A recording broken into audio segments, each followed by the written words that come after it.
Bonjour à tous et bienvenue dans ce Swiss Bliss. Nous sommes le 1er octobre 2023, nouveau trimestre qui commence. Le mois de septembre tout pourri est enfin terminé. On va pouvoir passer à autre chose. Bon, c'est pas que le mois d'octobre est le plus populaire de tous les mois, bien sûr, mais en fait, quand on regarde un peu l'historique des marchés, eh bien, on sait que gentiment, on va se diriger vers Halloween, puis après vers Thanksgiving. Et généralement, c'est un peu la bonne période où les marchés commencent gentiment à remonter parce que oui, il y a le Christmas Rally qui démarre et c'est pour ça que j'ai bientôt le look du Père Noël à ce propos. Et puis autrement, eh bien, ce matin, dimanche matin, la grande nouvelle est tombée. Les Américains nous en ont encore fait une.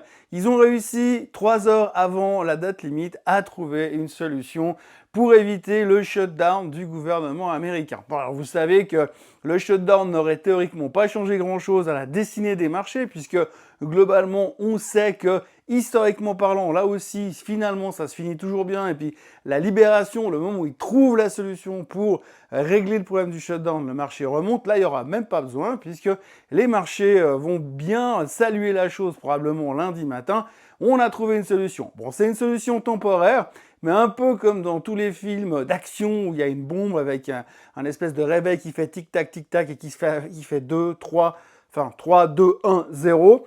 Et boum, et puis qu'on coupe le fil juste avant que ça fasse boum, et bien encore une fois, comme pour le plafond de la dette, le gouvernement américain, dans sa grande mensuétude, a trouvé une solution. C'est une solution temporaire, soit, parce que ça va durer 45 jours, mais en tout cas, pendant ce temps, eh bien, tout ce qui est FAA, institutions fédérales, vont pouvoir continuer à bosser, puis tous les systèmes qui servent à donner à manger aux gens qui n'ont pas assez d'argent pourront continuer à fonctionner. Par contre, alors, ils ont annoncé qu'il n'y aura pas de funding pour l'Ukraine pour l'instant. C'est pas prévu dans le budget, en tout cas des 45 prochains jours. Mais la bonne nouvelle dans tout ça, c'est qu'on va reparler du shutdown, puisque la prochaine étape, c'est dans 45 jours. Et là, il faut trouver un vrai deal pour l'ensemble du budget. Là, c'est un espèce de budget provisoire qui durera donc 45 jours.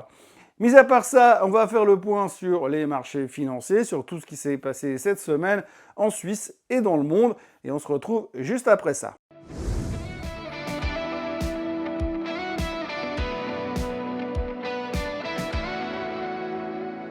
Alors si on fait le point de situation de la semaine qui vient de se terminer, le premier point qu'il faudra se souvenir, c'est le pétrole qui explose, le pétrole qui frise quand même les 95, qui a frisé les 95 $ et qui s'est repété la figure derrière parce que le stratégiste de Goldman Sachs a annoncé que c'était sûr, cette fois on allait au-dessus des 100 $.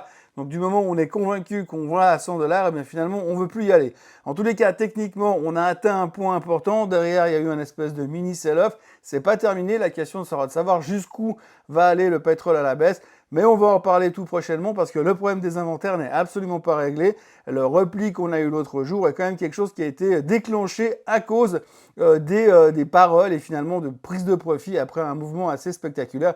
Il faudra quand même se souvenir que personne finalement n'a fait attention au pétrole depuis le mois de juin alors qu'il était à 66 $ et on a commencé à s'exciter quand on a passé les 90 et finalement là tout le monde commence à être convaincu que c'est une certitude, on va aller au-dessus des 100, what a surprise, et c'est à ce moment-là que le baril est rebaissé.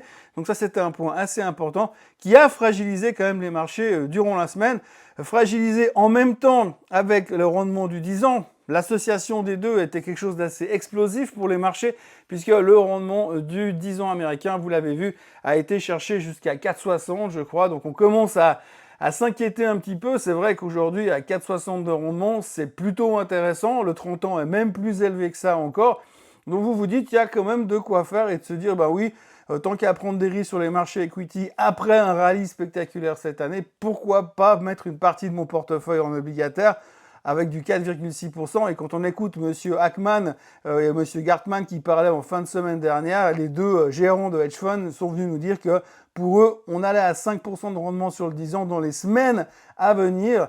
Et donc à partir de là, ça sera encore un autre point noir qu'il faudra gérer avec le marché equity. Autrement, on est tous venus la semaine dernière, lundi dernier, pour se concentrer sur les chiffres du PCA qui sont sortis vendredi. Grosso modo, ce qu'il faut retenir, c'est qu'il est sorti à 3,5. Il est légèrement plus faible que le mois dernier. Alors, ce qui est assez rigolo, c'est que le marché était content finalement de ce PCA. C'était une relativement bonne nouvelle. On voit que l'inflation baisse graduellement. Alors, moi, je suis pas hyper intelligent à la base, mais quand je regarde finalement le prix du pétrole, le prix de la bouffe, le prix des loyers, le prix des voitures d'occasion entre autres qui n'arrêtent pas de monter, je me demande comment les mecs ils arrivent à mettre tout ça dans le même spreadsheet Excel pour nous sortir un chiffre qui dit non non mais ça va de mieux en mieux, c'est de moins en moins cher. Je ne sais pas comment ils arrivent à cette conclusion-là. Je ne sais pas comment ils arrivent à dire que pour l'instant l'inflation ralentit. C'est pas monstre frappant par rapport juste aux chiffres de base, parce que encore une fois, le baril il frise les 100 dollars quand même, et que je vois pas comment on arrive à dire ça va beaucoup mieux avec le pétrole qui fait que monter quasiment. Mais néanmoins, on était content et c'était un point positif de la semaine. Il y avait aussi, pour faire un petit détour par l'Europe, on a aussi eu le CPI en Allemagne. Alors là aussi, 2% de moins sur le CPI, quasiment sur un mois. Les gars, ils sont super forts. Par contre, de l'autre côté, ce qu'il faut quand même constater, c'est que les dépenses de consommation personnelle, c'est aussi en chute libre. Donc les Allemands dépensent plus, donc forcément, là, le CPI, l'inflation est moins forte, mais le pétrole est toujours aussi cher. En tout cas, un monstre freinage, monstre coup de frein sur le CPI en Allemagne. Alors on peut dire, c'est bien, on voit que le CPI est maîtrisé, mais de l'autre côté, on peut se dire, oulala, oui, mais les dépenses de consommation, c'est une catastrophe. Et donc le consommateur est en train de se contracter. On l'a vu aussi en début de semaine aux États-Unis. Le consommateur, il est en train de perdre sa confiance. Et alors, en Europe, c'est déjà pas super, mais aux États-Unis, le consommateur, c'est quand même le moteur de la croissance américaine. Une croissance américaine sans consommateur, ça risque d'être compliqué. Mais pour l'instant, jusque-là, ça va. Alors, la semaine était un petit peu shaky. On termine relativement plus ou moins pas trop mal. Mais il y a eu quand même 2-3 claques dans le marché durant la semaine. Alors durant la semaine, on a tous aussi attendu M. Powell qui devait faire un discours jeudi soir. Alors là, c'était le non-event de la semaine parce que le mec, il a parlé de tout sauf d'économie. Donc en gros, il n'y avait rien à gratter de ce côté-là. En Suisse, on a eu le COF qui est sorti. Alors eux, ils ont juste modifié un peu les prévisions. Ils attendaient 2,1% pour l'année prochaine. Maintenant, ils ont baissé à 1,9%. Ce sera un peu moins violent, mais tant mieux, l'inflation restera sous contrôle comme ça. Et puis alors, le point aussi assez intéressant à observer, c'est l'effondrement du secteur luxe en Europe. On en reparlera encore tout à l'heure dans les actions de la semaine. Mais alors, effondrement, on voit que tout le monde voulait acheter de la LVMH à 900 €, maintenant à 700, plus personne n'en veut. En plus, on a eu Monsieur Arnault qui est pour l'instant mis en examen, un peu à l'image de la moitié, des 3/4 du gouvernement Macron. Ils ont tellement de casseroles que même leurs casseroles ont des casseroles, mais ils sont tous mis en examen, y compris Monsieur Arnault pour une histoire de collaboration avec un oligarque russe. Ouh là là, il n'aurait pas respecté les restrictions et les conditions du gouvernement Macron. Il faut quand même reconnaître le courage du gouvernement Macron qui s'attaque quand même à Monsieur Bernard Arnault, qui leur a quand même fait payer la réfection de Notre-Dame, qui leur a payé le sauvetage des Restos du Cœur. Et maintenant, pour le remercier, eh bien, il l'attaque en justice parce qu'il a fricoté avec des oligarques. Enfin bref, on verra, on en reparlera, mais toujours est-il que pour l'instant, la semaine dernière, on voyait que depuis quelques temps, vous le savez tous, la Chine ralentit, bien c'est pas bon pour le luxe, et puis là ça commence à prendre un petit peu plus d'ampleur. On avait vu la semaine dernière un downgrade massif sur Hermès, et ça continue sur tout le secteur qui était sous pression, mais qui continue à être sous pression ces derniers jours. Mais autrement, l'un dans l'autre, les marchés s'en sortent pas mal, mais on verra sur les points graphiques, on reste quand même dans une situation un peu critique, et il n'y a pas de quoi se rouler par terre. Alors, la semaine prochaine, on aura les non-farm payrolls qui viendront nous donner une idée de l'état de l'emploi aux États-Unis. Et puis après, on va commencer à parler saison des résultats trimestriels. Et c'est là que ça va commencer à devenir marrant parce qu'on va arrêter de parler momentanément d'inflation, de macroéconomie, de ce que va faire la Fed, en tout cas pendant 15 jours, 3 semaines. Parce qu'après, on aura le 31 octobre et le 1er novembre, et là, ce sera la réunion de la Fed. Mais d'ici là, on aura quelques publications trimestrielles qui nous permettront de voir là où en sont nos chères sociétés adorées et si par hasard on n'a peut-être pas trop d'attentes sur ce qu'ils vont nous publier ce trimestre. Si l'on regarde les performances de la semaine, c'est le Bitcoin qui est en tête avec 3,18%, le SOX qui s'en sort pas trop mal. Alors, est-ce qu'il faut le voir comme un bon signe pour la semaine prochaine? On aura la réponse bientôt. Le pétrole qui finit quasi flat et tout le reste est plutôt dans le rouge. Mais vous voyez que c'est pas non plus des corrections monstrueuses sur le marché, mis à part, on va dire quelque part, l'or qui perd 4,16% et qui est repassé, lui, en dessous des 1900. Autrement, le reste, c'est tout du plus ou moins rouge, mais on s'en sort, encore une fois, j'ai envie de dire, pas trop mal sur les performances de la semaine, malgré le sentiment qu'on a ces derniers temps que le marché est extrêmement faible tout de même. Puisque l'on s'en sort pas trop mal, eh bien on notera le SMI, Novartis qui prend 2,10%, il y a eu pas mal d'annonces, on va y revenir dans quelques instants. Et puis de l'autre côté, Richemont, je vous le disais, le luxe, 4,3%. et Nestlé qui commence à avoir une sale gueule au niveau chartiste, ainsi que l'UBS qui a aussi là, un peu à l'image du gouvernement Macron, pas mal de casseroles au cul et qui n'arrive pas à s'en débarrasser. Le passé les poursuit, que ce soit du côté du Crédit Suisse ou du côté du gouvernement français, justement. Petit tour sur l'aspect technique des marchés à très court terme. Alors vous le voyez, la bonne nouvelle de la semaine dernière, c'est que le SMI a tenu parfaitement les niveaux. Alors vous voyez, alors c'est comme hyper intéressant, c'est beau l'analyse technique, hein. Vous voyez que là, on a touché un point, que là, on a touché un point, et que la semaine il y a 2 semaines, en arrière, 3 semaines, on avait touché un point, et là, pareil. Donc vous voyez, c'est exactement au niveau où il fallait aller, 10 830 pour trouver les points de support, et le SMI s'est arrêté juste là, avec un renversement absolument spectaculaire.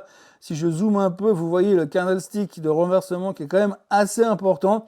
Par contre, ce qui fait un tout petit peu peur, si on continue à zoomer sur le SMI, c'est que là, vous avez un gros truc de renversement, et là, vous avez un autre truc de renversement dans l'autre sens. C'est bim, bam, boum. Alors, on a touché le support en bas, touché la moyenne mobile des 50 jours en haut, et maintenant, on se demande si on va pas se faire un retour en bas. La réponse, la semaine prochaine. Mais en tout cas, on voit que le marché continue d'hésiter pas mal en Suisse. Et puis, n'oubliez pas le fait qu'on est dans un grand triangle avec 2 points de sortie à un moment donné. Je pense que d'ici 2 semaines, on va avoir une sortie du SMI, on y verra peut-être un peu plus clair en termes de tendance. Dans les graphiques qui font pas peur, mais qui réassurent pas forcément, vous avez le CAC 40 ici. Alors le CAC 40, comme vous le voyez, la tendance là, elle est clairement établie à la baisse, hein, on va pas se mentir. Peu importe comment vous prenez, on a vraiment l'impression que ça continue à être toujours plus bas. Et là aussi, en fin de semaine un petit peu délicate pour le marché français, avec un candlestick qui se retourne aussi de manière assez violente, après avoir touché la moyenne mobile des 200 jours. Et puis, eh bien, je crois pouvoir dire sans prendre trop de risques, d'ici les 2 prochaines semaines, on va avoir une dead cross qui va se dessiner ici. Le DAX. Alors le DAX, je le disais la semaine dernière, c'est never catch a falling knife. Je sais pas, j'en ai parlé à un moment donné, il me semble. Donc vous voyez la configuration du DAX, il est plutôt en phase d'accélération. Là aussi, vous voyez que la fin de semaine, le vendredi dernier, ça n'a pas été top, hein. Regardez la configuration du candlestick. Vous voyez ce support, cet extrême point bas qu'on est allé chercher ici, revenir avec le brush, voilà, le point bas ici qui faisait cette tendance latérale, ici, boum, on bute contre la moyenne mobile des 200 jours et on casse à la baisse, on casse la tendance. On revient, on se fait un reversal au milieu de nulle part, on vient tester de nouveau, on passe en dessus et on termine en dessous. Pour l'instant, le DAX, j'ai assez envie de le regarder plutôt en photo que l'avoir à la maison, parce qu'il fait un tout petit peu souci et on sent qu'il pourrait facilement accélérer plus bas. Là aussi, le S&P 500, alors vous voyez le S&P à l'instant, là on voit aussi très bien qu'on est dans un canal descendant sur le S&P, que pour l'instant on se bagarre avec cette résistance, ce support plutôt, ce support qu'on a là en bas. Ça veut pas vraiment rebondir, donc on aura un peu on va dire, on y verra un peu plus clair la semaine prochaine, là aussi, après cette annonce du shutdown, même si ça devrait pas changer grand chose. Mais il semblerait quand même on aurait le pouvoir d'aller chercher la moyenne mobile à 4200, la moyenne mobile des 200 jours, et ce sera un peu le dernier qui sonne. On peut voir une extension en direction des 4150 ici, mais je pense qu'à partir de là, il faudra commencer à se repositionner sur la hausse pour tenter un rebond. Ça ne veut pas dire qu'on va aller au plus haut de tous les temps, mais on pourrait facilement remonter de 300-400 points pour rechercher le haut du canal avant de redescendre, si on est vraiment dans une tendance descendante. Le Nasdaq, toujours et également dans sa tendance descendante qui se confirme et qui se dessine de plus en plus, hein. Vous voyez que il n'y a pas photo. Là aussi, on a bien rebondi là où il fallait. Alors, c'est assez intéressant là également parce qu'on voit que on a cette droite que j'avais tirée avec les points bas. Eh bien, ça a parfaitement fait office de support, croisé avec celle-ci et celle qui montait par là. Donc, vous voyez comme quoi ça a marché plutôt pas mal. On a rebondi juste où il faut. Mais on voit qu'on manque de niaque, et ça restera quelque chose qui sera quand même très important à surveiller. Qui sera très important à surveiller parce que si on revient en dessous de cette tendance, forcément, ça va être un peu problématique. On a encore le SOX. Alors le SOX, vous voyez, hein, lui, il a tout cassé. Il a fait un rebond en cours de semaine avec 2-3 bonnes nouvelles sur le secteur des semi-conducteurs, mais c'est pas encore l'euphorie. Hein. La fin de semaine, on voit que pour l'instant, les gens n'ont pas vraiment envie de rester exposés durant le week-end. Donc il faudra voir un peu comment on va se comporter. On a une grosse résistance maintenant à 3550 sur le SOX. Et ce sera le juge de paix. Si on n'arrive pas à repasser là en dessus rapidement, la tendance est clairement prévue pour revenir sur la moyenne mobile des 200 jours qui passe à 3240 à l'heure actuelle. Et vous voyez LVMH, alors ça c'est juste pour revenir sur le luxe, hein. Aujourd'hui, on est à 712, 715 sur le titre. On a fait un extrême bas la semaine dernière à 690. Mais c'est vrai qu'à ce point-là, les gens étaient prêts à faire all-in sur LVMH. Et depuis, c'est juste la longue descente aux enfers. La question, c'est où est-ce qu'on va s'arrêter? Alors, vous voyez que c'est difficile de trouver des points de support. Mais on voit que cette zone, la zone des 670, a été extrêmement compliquée à dégager. Entre guillemets, on a réussi à passer en dessous, on est repassé en dessous, on est revenu en dessous, on est repassé, on est revenu tester et on repart. Donc on peut dire que la zone est plus ou moins importante pour le marché. Donc peut-être un extrême point bas à 680 sur LVMH, mais on voit que la tendance en ce moment est quand même pas terrible. Et si on regarde le reste des titres du luxe, eh bien c'est plus ou moins pareil. Pour ne pas le citer, voici donc Richemont. Vous voyez que là aussi, hein, la théorie du Never Catch a Falling Knife avec une superbe dead cross ici, eh bien, c'est pas ce qu'il y a de plus rassurant. Cependant, sur Richemont, on notera quand même une petite bonne nouvelle à l'œil. C'est qu'on a comblé le gap qu'on avait laissé à ce niveau-là. Vous voyez qu'ici, on avait laissé un gap à l'époque et on dit que tous les gaps sont faits pour être comblés. Eh bien voilà, peut-être qu'il y a quelque chose qui est en train de se dessiner sur Richemont. Il y a tellement de mauvaises nouvelles sur le luxe que potentiellement on arrive peut-être au bon endroit. Dans les actions de la semaine, on commence d'abord par Lonza. Alors Lonza, vous savez qu'ils ont beaucoup souffert ces derniers temps avec le départ du CEO. Avec l'annonce cette semaine, on a eu une bonne nouvelle cette semaine avec l'annonce de Moderna qui confirme leur partenariat avec Lonza pour la distribution des médicaments, enfin des vaccins anti-Covid. Reste plus que ce soit quand même encore quelque chose qui marche encore pendant longtemps, mais en tout cas, c'était une petite bonne nouvelle pour Lonza. Alors, vous voyez que sur le graphique, la petite bonne nouvelle, c'est pas frappant, mais en tout cas, il y avait quand même ce côté optimiste, mais néanmoins, on se traite toujours en dessous de ce support et ce serait quand même relativement sympa qu'on revienne en dessus assez rapidement. Alors là, je remets mes lunettes parce qu'on va parler de Novartis. Et Novartis, ils ont annoncé plein de trucs cette semaine, donc je vais devoir vous lire un peu parce que comme d'habitude, dès qu'on parle pharma, comme j'ai arrêté médecine assez tôt, j'ai tendance à oublier le nom des médicaments spontanément. Alors Novartis, d'abord, ils ont annoncé qu'ils avaient des bonnes avancées dans un traitement oncologique qui s'appelle le Lutathera contre les tumeurs neuro-endocrines gastro-entero-pancréatiques, que comme vous le savez tous, est abrégé GEP-NET. Donc les Balois, ils ont confirmé que la scission également de leur boîte de générique Sandoz s'était vue attribuer la note BAA2 de la part de Moody's. Dans la foulée, on a eu également Morgan Stanley qui conseillait jusqu'à maintenant de vendre Novartis. Ils ont revu leur pondération en la mettant sur equal weight, donc plutôt conservée. Et puis ils ont relevé l'objectif de 93 à 98 francs suisses. Et puis dans la foulée, l'analyste a également augmenté ses attentes sur deux médicaments, le Kisqali et l'Entresto, parce qu'il est très confiant sur le sujet à court terme. Et puis ça ne s'arrête pas là, parce qu'ils ont également annoncé que Sandoz avait décroché l'autorisation de la part de la FDA européenne, l'homologation pour la version, tenez-vous bien, biosimilaire Tyruko du natalizumab contre la sclérose en plaques, qui est mis d'ailleurs au point par le polonais Polpharma Biologics. Donc toutes ces bonnes nouvelles ont permis à Novartis de passer une relativement bonne semaine. Alors comme vous le voyez sur le graphique, pas grand chose à dire, mais par rapport au SMI, eh bien Novartis se comporte quand même vachement mieux. Donc fin de semaine relativement sympa, mais ne pas oublier non plus que pour l'instant, eh bien, on bloque quand même sur les 93,60, ce qui fait qu'on reste quand même dans cette tendance latérale. On voit chaque fois qu'on passe en dessous du 93,60, il y a des vendeurs et on n'arrive pas beaucoup à aller plus haut sur Novartis. Donc attention, la capacité du range sur l'action est toujours très présente et elle pourrait facilement revenir de quelques francs suisses avec un worst case scénario autour des 86,50 sur Novartis.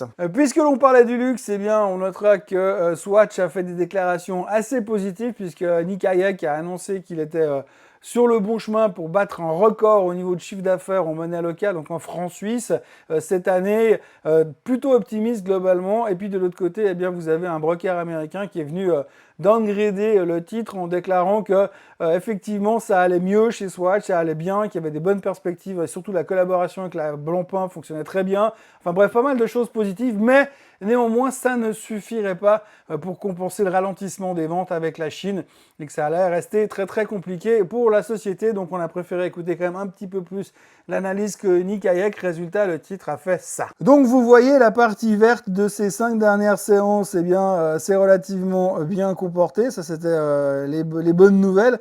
Et puis ça, à la fin, on finit au fond du bac. Donc on annule tout ce qu'on avait fait de positif. Et Swatch reste toujours vraiment bien ancré dans sa tendance baissière malgré les bonnes déclarations du management. On sent que les maisons de brokerage ne sont pas tous très très positifs sur l'histoire et c'est vrai qu'en ce moment, faire monter quelque chose qui est lié au luxe, ce n'est pas facile. Une fois n'est pas coutume, voici le graphique de Kinarus Therapeutics. Alors Kinarus Therapeutics, vous connaissez ou vous ne connaissez pas, mais de toute façon, c'est pas très important parce que la semaine dernière, ils ont annoncé qu'ils se mettaient en faillite parce qu'ils n'ont plus d'argent pour développer leurs produits. Donc le titre se ferait démonter de 90%. Bon, il valait pas grand-chose, mais là, il vaut quasiment plus rien. Donc là, c'est du micro, extrêmement micro-cap.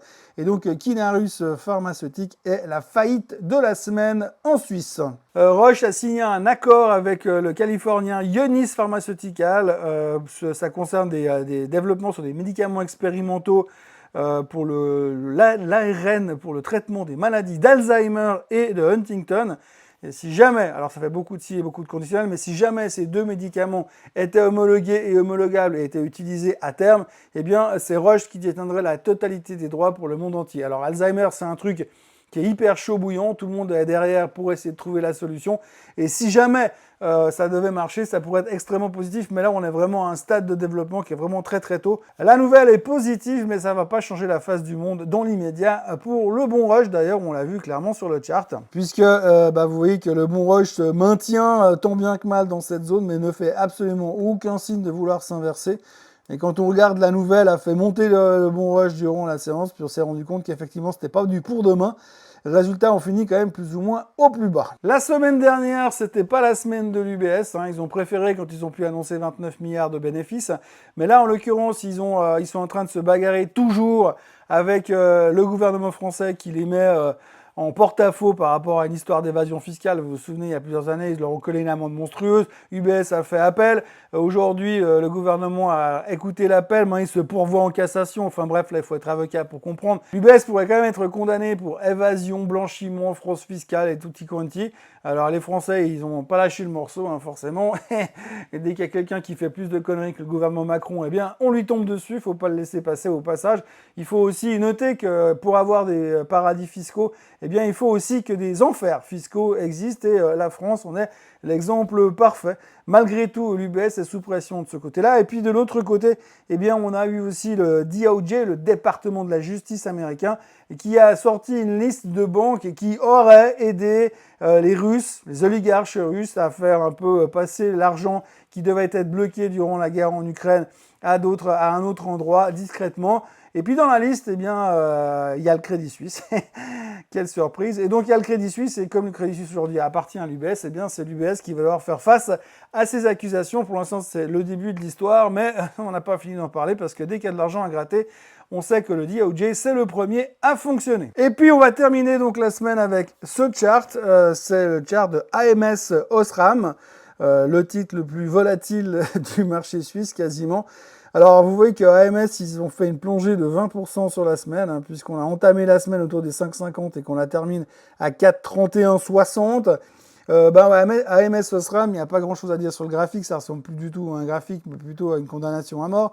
Mais ce qu'il faut retenir, c'est qu'à AMS Osram, ils ont annoncé qu'ils avaient levé des fonds, qu'ils allaient lever des fonds pour 2,2 milliards et des poussières. Forcément, il y aura une émission d'action, il y aura un emprunt obligataire, enfin il y aura un micmac, on va en reparler ces prochains temps. Mais bref, le marché n'a pas aimé parce que dilution de capital, et puis que déjà que c'est pas l'euphorie de ce côté-là, et ben ça a fait très très mal du côté d'AMS qui perd 20% et qui est au plus bas depuis Ouh, bah depuis qu'ils sont venus en bourse, hein, clairement. On a battu des records, on va peut-être aller chercher même plus loin. Non, même pas. Non, même pas. Si, on est revenu au niveau de 2012 quand même sur AMS Osram. Bref, pas grand-chose à dire de ce côté-là, mais levée de fonds pour essayer de relancer la machine, affaire à suivre. Voilà, comme je vous le disais tout à l'heure, la semaine qui nous attend sera principalement axée sur, de nouveau, aux surprises, la macro, mais gentiment, on va commencer à aborder le sujet des résultats trimestriels. Il n'y a encore pas grand-chose et de rien de très important dans les médias, mais ça va être le sujet qui va reprendre gentiment dessus.